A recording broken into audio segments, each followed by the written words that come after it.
করছে? অসুখ বিসুখ কিছুই না, এই যে রিপোর্টটা দেখছো না, এই ডাক্তার আমার বন্ধু, ওকে বলছি এমন একটা রিপোর্ট তৈরি করে দিতে।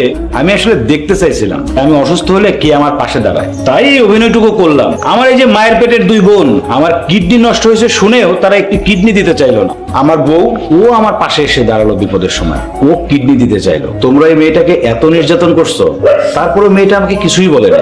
আমি প্রথম যেদিন এই মেয়েটাকে দেখেছিলাম সেই দিনই না চিনতে পেরেছি মেয়েটা সত্যি খুব ভালো, ও সত্যি আমাদেরকে ভালোবাসে, এই সংসার করতে চায়। এই জন্যই তোমার ছেলের বিপদে পাশে দাঁড়ালো। তোমরা যেটা করছো, অত্যাচার করছো, মারছো, গায়ে হাত দিছো, আর আমাদের লজ্জা দিন।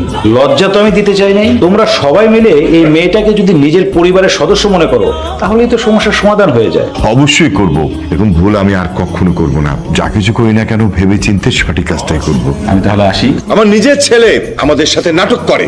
ভাইজান যে নাটক শুরু করছে এটা যদি আমি আগে জানতাম তাহলে তো কিডনি দিতে রাজি হয়ে যেতাম। মাঝখান দিয়ে ওই মেয়ে হয়ে গেছে নায়িকা। আরে নায়িকা টাইকা কিচ্ছু না, ওই মেয়ে আমার ছেলের মাথা নষ্ট করছে। ছেলের তো এখন আমাদের প্রতি কোনো টানই নাই, যত টান ওই মেয়ের উপরে। আমি তো আমার পোলার বাক্সারুম না। হলে বলে কৌশলে।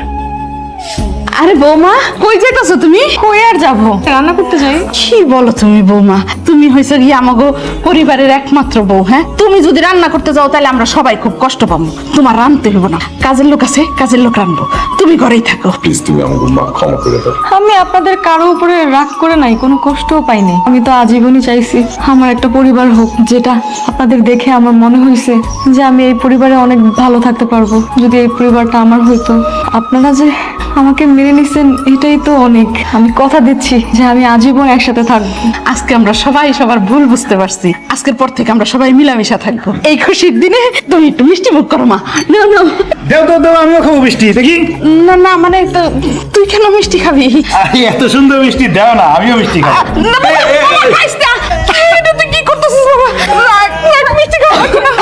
মা, গাড়িটা রাইখা দোকানে নামছিলাম সিগারেট কিনতে, তোমার গুণধর জামাই এই দোকান থেকে সকালবেলায় তুই কি করলি রাজা? সারা জীবন সম্পত্তি সম্পত্তি করছো, বংশমর্যাদা নিয়েছিলা তাই না? মানুষ চিনতে পারো নাই। থাকো তোমার বংশমর্যাদা নিয়ে, তোমার সম্পত্তি নিয়ে। জানো আম্মা, তোমাদের কাছে এই মেয়েটা অসহায়, আমার কাছে সে আমার স্ত্রী। বিষয় সম্পত্তি সবকিছু নিয়ে সরে থাকো, তোমাদের সন্তানের দরকার নেই। জানো মা, কালকে সকালে নিউজ হবে মায়ের হাতে